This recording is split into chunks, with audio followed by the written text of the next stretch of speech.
Hi, good evening. Thanks for joining me this Monday. I'm Azleena Najri and these are tonight's top stories. Government tables bill to decriminalise street protests. Pasir Gudang toxicity levels far lower than Sungai Kim Kim, says Health Minister. And plane crash kills all 10 on board in Texas.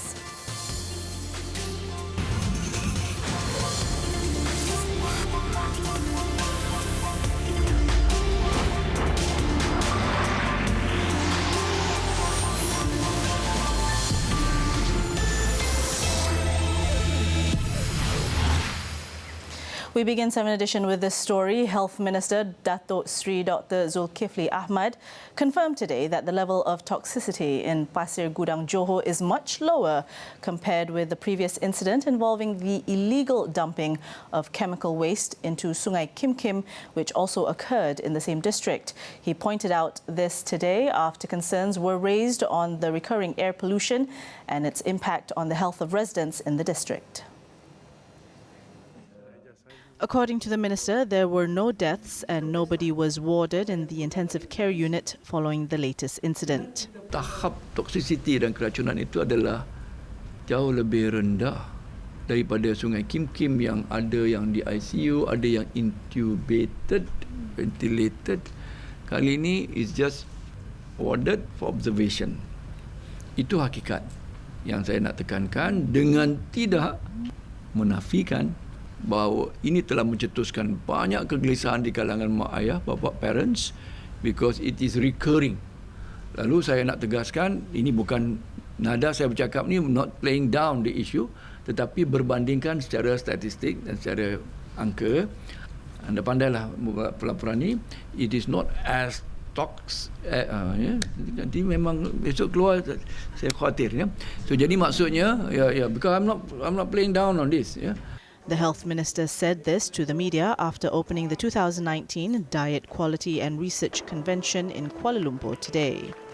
Now, earlier he was reported to have said that toxicology tests to determine hydrogen cyanide, hydrogen thiocyanide and volatile organic substances had been conducted on the victims in the latest case, but the results turned out negative.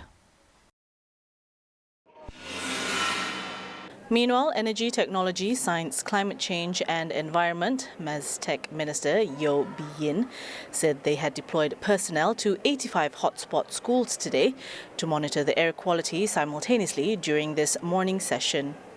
Yeo further said the cause of the air pollution was hard to pinpoint compared to the Sungai Kim Kim incident, as the 10 students referred to the hospital were from different schools.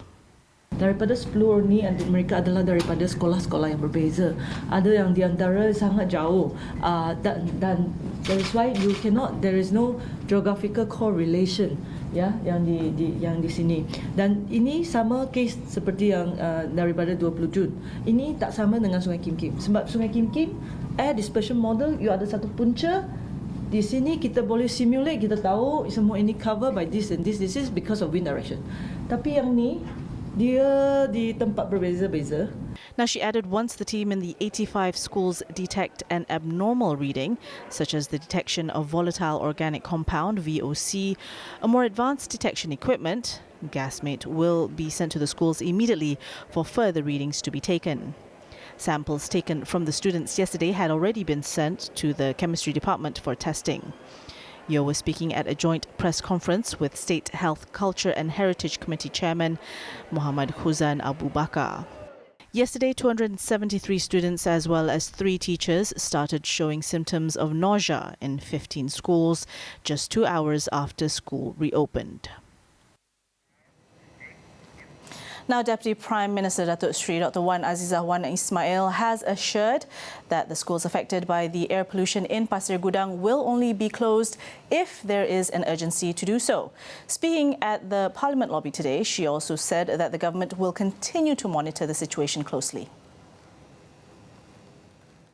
No reason, tak ada sebab untuk kita nak tutup sekolah kan.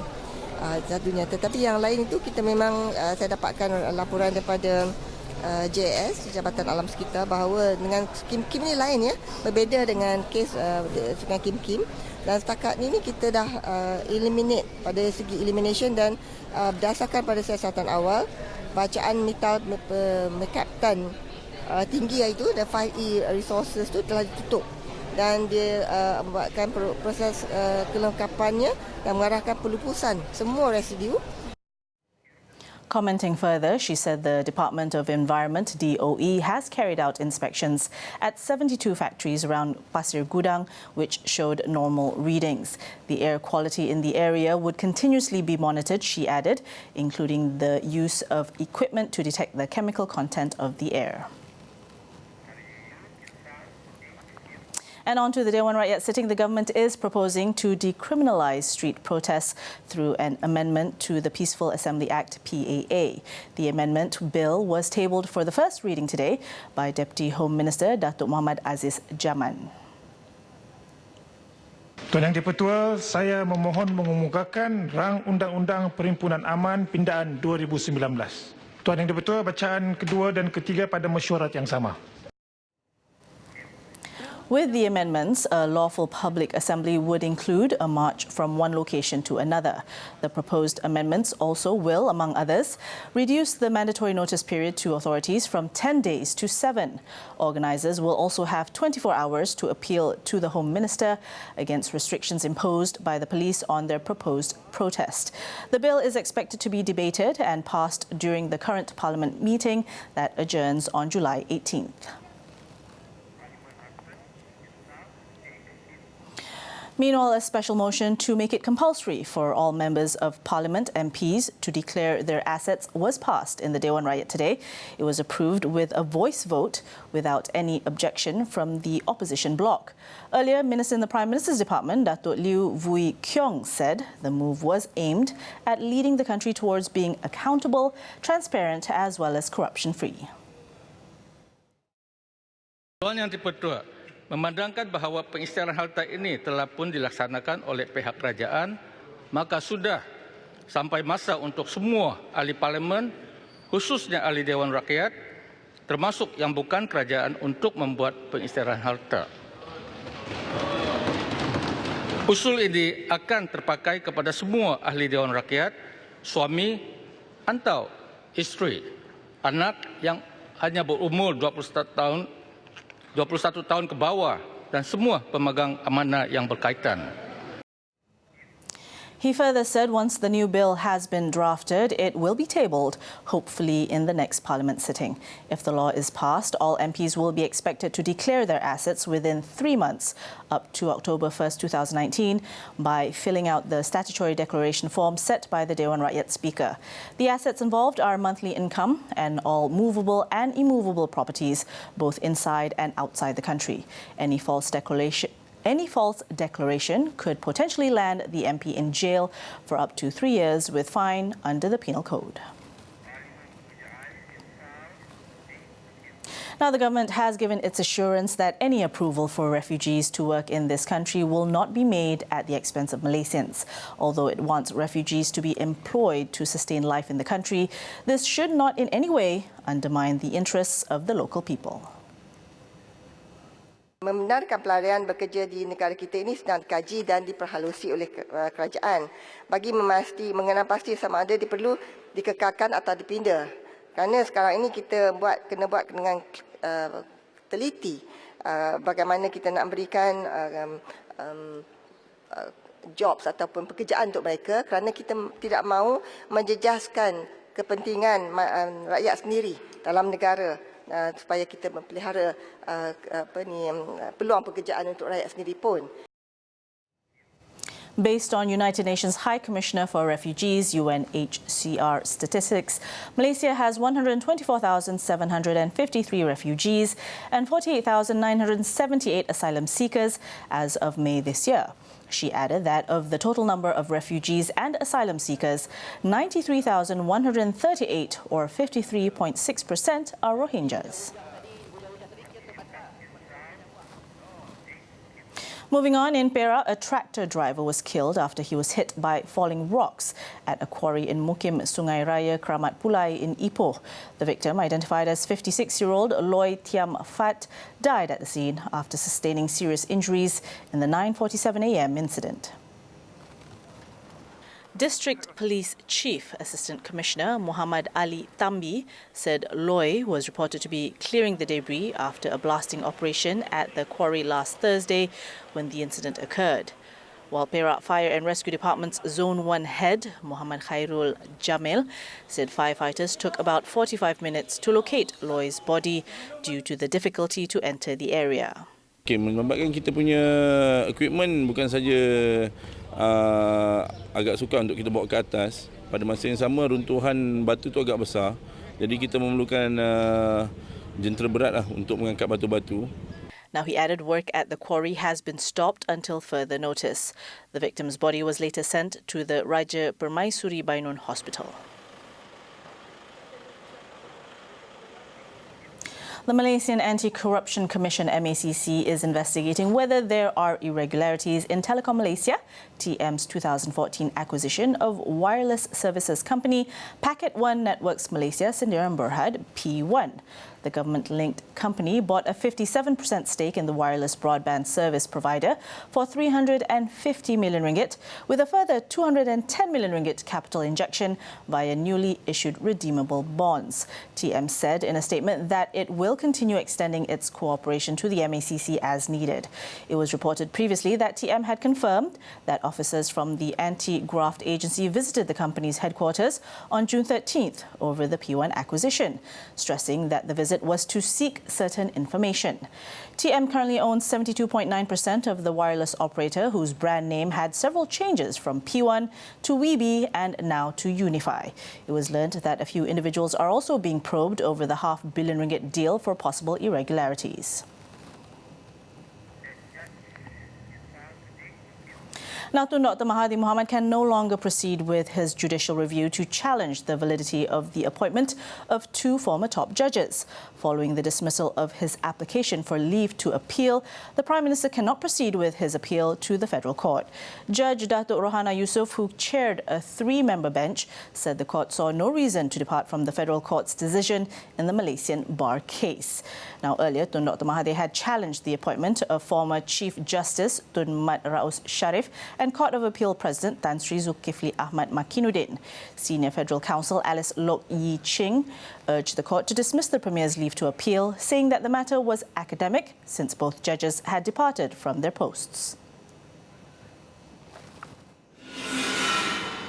Meanwhile, the Kuala Lumpur High Court today dismissed an application by Pekan MP Datuk Sri Najib Tun Razak to adjourn the SRC international trial for him to attend Parliament. Justice Muhammad Nazlan Muhammad Ghazali held that there is no certainty when the MPs actually vote on two bills mentioned, the declaration of assets by all MPs as well as the lowering of the voting age to 18. Earlier, Datuk Sri Najib's lead counsel, Tan Sri Muhammad Shafi'i Abdullah, submitted that his client needs to seek a one-day timeout today to take part in the session. He argued that there have been previous cases of MPs whose cases were adjourned when they needed to attend Parliament, such as the cases of the late Karpal Singh and also Datuk Sri Anwar Ibrahim. Attorney General Tommy Thomas, however, countered that there is no reason for the court to grant Datuk Sri Najib's request, as he can always attend Parliament after 5 p.m. Coming up, appeal for BSH 2019 opens for low-income group. Details next.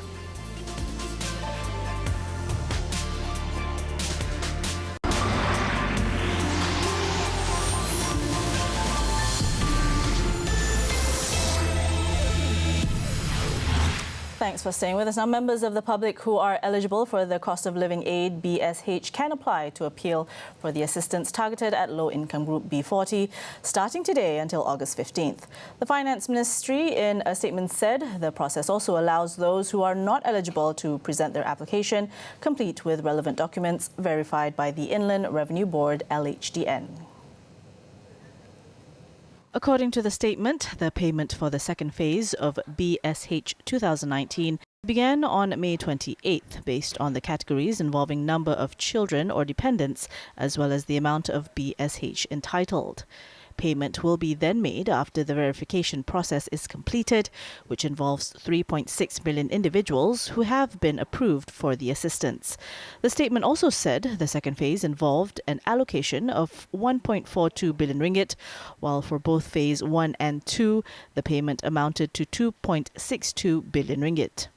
Appeal application can be carried out online at BSH portal or at any LHDN branch or tax service centres and urban transformation centres UTC. The public can also call the toll-free line at 1-800-882747 or email bsh@treasury.gov.my for further information. Now, the Federal Territories Ministry has increased the qualifying age for residency wilayah applicants to 21 from 18. Its Minister Khalid Abdul Samad described the age of 18 for applicants of residency wilayah, which was rebranded from Federal Territories Affordable Homes Program or Rumah WIP on February 1st as impractical. Pasal yang umur 18 tu tak menasabah lah, maknanya dia masih bersekolah lagi, tak bekerja lagi kan, dan takut-takut dalam keadaan yang sebegitu dia boleh disalahguna oleh orang-orang yang lain yang menggunakan nama orang lain lah ya, untuk membeli rumah-rumah ini. Dia rumah-rumah ini sebenarnya harga yang 300,000 tu sebenarnya adalah di bawah harga pasaran. Khalid added that the ministry is concerned if unscrupulous individuals might use the names of those aged 18 for the home purchasing only to transfer the ownership years later. So far, the ministry received 280,000 applications, out of which 5,600 were from those aged 18. Of the latter, only 2% or 10 were approved and were mostly sponsored by parents. As for the current status of residency wilayah, he said 47,889 units out of 70 projects have been built since July 1st last year. Moving on, Malaysia is expected to spend a total of 45 billion ringgit on more than 4,000 development projects this year to ensure sustained economic growth. Economic Affairs Minister Datuk Seri Muhammad Azmin Ali said the expenditure would be spent following the resumption of several large-scale projects. As we continue to work towards enhancement of foreign direct investment, there should be simultaneous efforts to boost domestic investment as well. E-commerce will need to be given more emphasis as factors to spur the economy and promote the democratization of economic opportunities. He added private consumption was likely to be Malaysia's future growth with continued stable labour market conditions. According to Datuk Seri Azmin, the private sector would come on board for growth and shared prosperity while working with the government to achieve the nation's economic goals. He said this in a keynote address at the 12th Malaysia Plan 2021-2025 kick-off conference, as well as the launch of the 20th Malaysia Economic Monitor in Putrajaya today. Malaysia's economy is expected to expand at a relatively moderate rate, with the gross domestic product GDP projected to record at 4.6% in 2019. According to World Bank lead economist in macroeconomics, trade and investment, Richard Record, the GDP is 0.1% lower than in the previous forecast, reflecting weaker than expected investment and export activity observed in the first quarter of the year. That's primarily reflecting slower than expected investment, as well as export performance in the first quarter of 2019. We're maintaining our forecast at 4.6% for 2020. We're still optimistic that we'll see perhaps a recovery in global trade flows. We expect to see global growth returning closer to its trend rate by 2020, and perhaps the technology cycle also beginning to move upwards again by 2020. He said while private consumption is expected to continue to support domestic demand, its growth is projected to decelerate to 6.6% this year. In the public sector, the continued rationalization of government expenditure will continue to weigh on its contribution, with the growth rate projected to stand at 1.8% for the year. Meanwhile, Malaysia remains on track to achieve high-income economy status by 2024, with the country's gross national income per capita standing at $10,460 in 2018, which is still below the threshold level currently set by the World Bank to define one as a high-income nation. Huawei today unveiled its No Worries campaign to help boost the confidence of Malaysian customers when purchasing their latest flagship devices. The initiative introduces a warranty extension for most of their devices, as well as a price adjustment for their best-selling models. The campaign aims to give back to local consumers for supporting Huawei and its products. In addition to the default one-year warranty on Huawei smartphones, selected models will get an extended one-year warranty during the campaign period. We put our consumers as our first batch. What they feedback is our direction. So this is the main reason why we just launched this kind of campaigns. And I think because of the longer period of the warranties will make them feeling much more stabilized. The extended warranty on eligible phone models can be redeemed using the Huawei High Care application and will be available from July 1st to September 30th. This warranty campaign will cover our P series, the latest P series, May series, and the Nova 4, Nova 3i. This is most hot model on the market.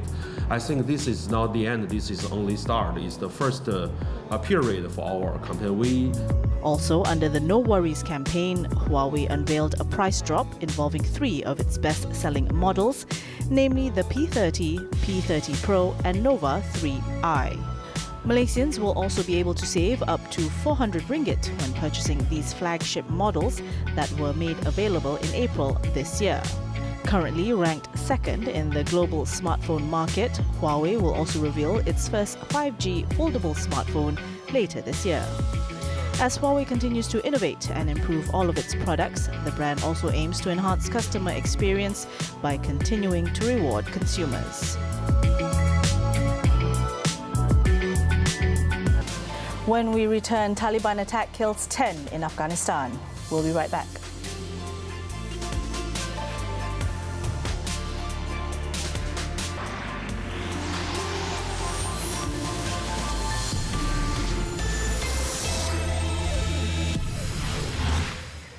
Welcome back. Now let's move on to our daily segment, Clickbait, where we take a look at what's trending and making the rounds in the cyber world today. So it's one thing for motorcyclists to be wary of their surroundings to avoid getting into an accident, but it's an absolutely different ballgame when you've got a big cat chasing the life out of you on the road. Miraculously, for 2 bikers in India, they managed to escape the claws of death as they were chased by a tiger during a brief part of their journey. A clip of the incident went viral across various social platforms and was even reported by international news portals. Take a look. The 12-second footage shows the large feline running parallel to the motorists before sprinting towards them, narrowly reaching out for the men. Seemingly, the rider of the bike sped up his vehicle just in the nick of time, or they would have ended up being the big cat's dinner. The 2 bikers, who are forest officers, were travelling from Gundlupet in Chamaraj Nagar district towards Kerala during the close encounter. The heart-stopping video had netizens petrified, with some also in awe of how the man riding pillion managed to gather his courage and capture the gut-wrenching moment, while others pointed out that the cat was merely trying to cross to the other side. Now on to the foreign front. In the U.S., 2 crew members were among 10 killed when a small twin-engine plane lost power before crashing into a private hangar at Texas Airport on Sunday. According to authorities, the plane was bound for St. Petersburg when the incident occurred around 9 a.m. local time, while there were no reports of injuries on the ground. Witnesses who saw the incident reportedly saying the plane struggled on takeoff and appeared to lose power. A massive column of black smoke poured out from the hangar after the crash as firefighters directed streams of water towards the blaze.